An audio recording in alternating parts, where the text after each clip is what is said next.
Welcome back. I certainly hope you enjoyed that segment with Professor Jackson. We're going to digress here for a minute and move away from redistricting. I was doing some reading in preparation for today's show, and I ran across a graph that, quite frankly, has me stumped. And we're going to talk a little bit about how people vote, not the number of people voting, but how people vote, and the concept of ticket splitting. I'm going to talk to you today about something that most people don't talk about. I'm talking about how I voted historically. I've been voting for about 40-some years now, and I have never voted a straight ballot. So for those friends of mine that always thought they could predict how I would vote, I'm telling you right now, I've never voted a straight ballot. And there's a few reasons for that. I like to think I'm a student of each ballot, and I'm hard-pressed to think that even if I favored one party, every one of their candidates is always going to be exceptional to the extreme. And most of the time, there is an exceptional candidate on both sides of the ledger.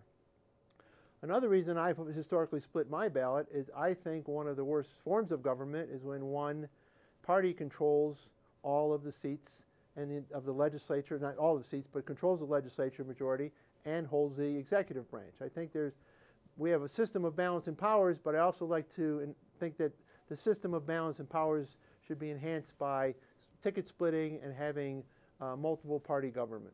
So that's just my personal preference. But I ran across this chart and it stumped me a bit, and I thought we'd talk about it on the show and see if we could draw some conclusions and maybe throw it out to the audience to see if you could help me figure some things out here. So I have with me a chart, and I apologize. Again, this is my inner Lou Dobbs. I've kind of handcrafted this chart on my whiteboard here. And this is a chart that represents the voting pattern going back to 1952 all the way up to 2008. And I apologize, I need to attribute this chart to someone, and I forgot the attribution. So I'll add that at the end of the show. But what this chart shows is it starts on the left side here with the percent of people that are splitting their ballot. When they're voting, they're splitting their ballot. They're not voting a straight party ticket. And the range on this side runs from 10% to 30%. So the high water mark here is a little over 30% who would have split their ballot. And then along the bottom here, and I hope you can see this, is the range of elections, again, all the way from 1952 up to 2008. So you can see that in the early 50s, there was very little ticket splitting. I don't know what the historical implications of that are, but roughly 52, 56, 60, about 15% of the people were splitting their ballot, which conversely means that 80 or 85% of the people were voting a straight party ballot. And this particular set, and I should point out, is distinguishing between the presidential vote and the congressional vote. It's not looking downstream to state elections or local offices. It's talking about splitting between presidential and Congress. So anyway, we've had very little ticket splitting here.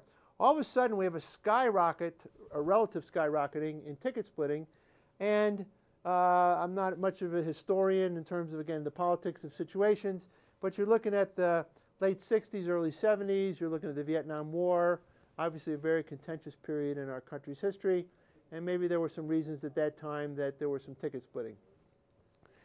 But once you get from the early 70s all the way down to 2008, it's pretty much a downhill all the way. And that's where I'm stumped. I'm stumped as to why we went from this environment of heightened ticket splitting, if that's the right way to phrase it, to getting down to very little ticket splitting again, probably in the range of 15, 18%.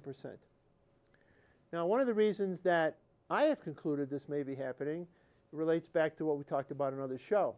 We have a significant portion of the population that doesn't vote anymore. They're disenfranchised. They don't show up to vote. They don't show up to register. If you'll remember the statistics we looked at, 30-some%, I think, of the population doesn't even bother to register. And then there was another 15 or so percent that didn't show up to vote in the presidential election. So we had a huge portion of the population that could have voted that wasn't voting. So what I'm thinking is happening is that a big chunk of the population is checking out, and I think the part that's checking out are the independents, perhaps the people that might have split their ballots, the people that don't have party affiliations. I think they're checking out, and I think the residual of that is we're left with voters who are very strong supporters of their party, and they're going to the poll and they're not splitting their ticket. They're voting for president and Congress, one party. and that they're very happy with that result. So I thought I'd just throw this out to the viewers. It stumped me a bit, stumped me as to why we hit this high water mark and why we've gradually worked our way down to where we were in the 50s again, why we don't have ticket splitting. So think this through for me, if you will, and then perhaps write to me and let me know what's going on. If you'll recall, the way to contact us through the show for None of the Above is to write to us at info@noneoftheabove.us, info@noneoftheabove.us. And there is also the Third Party 101 website, which you can find at www.thirdparty101.com, www.thirdparty101.com. So I'm interested in your thoughts.